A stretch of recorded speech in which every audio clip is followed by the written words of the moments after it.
pela primeira vez. Eu tô em Salto de Pirapora, não conheci a cidade.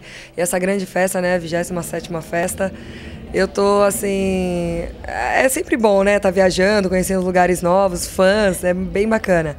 E parabéns aí a todos vocês da Fundação e por essa festa belíssima.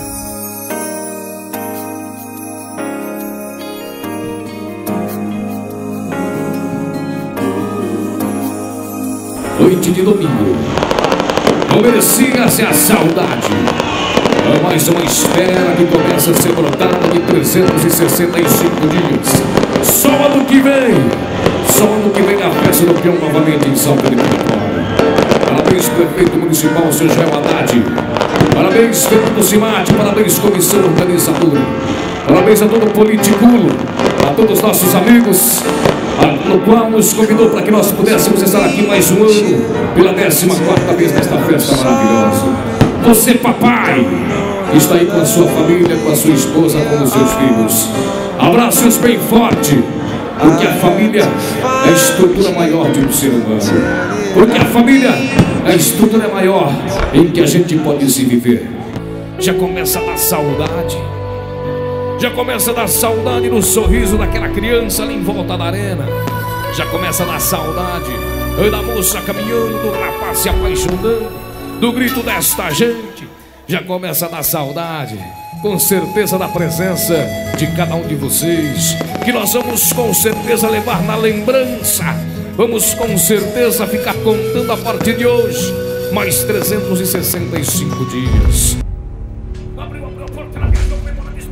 Fernando na construção, entrou na roda, acompanhou, em cima da fita, ele vai fora, e roda e vai lá, em cima da...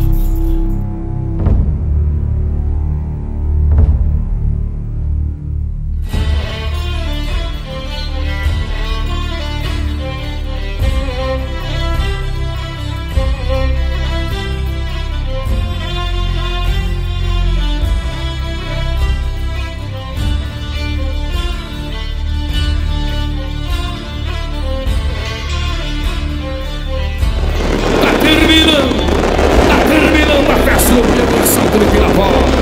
Aí, Nimo! Amanhã somente rastros pelo chão e comentários. Amanhã somente saudades e muitas saudades. Aí, Nimo!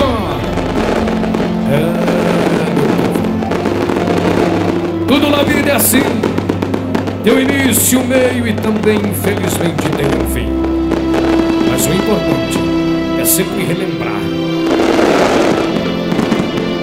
Quem gostou, dá um grito, ei! Quem gostou, dá um grito, ei! Quem gostou, dá um grito, ei! Terminou a festa do peão em Salto de Pirapora, edição 2010. Parabéns, cidade de Salto de Pirapora.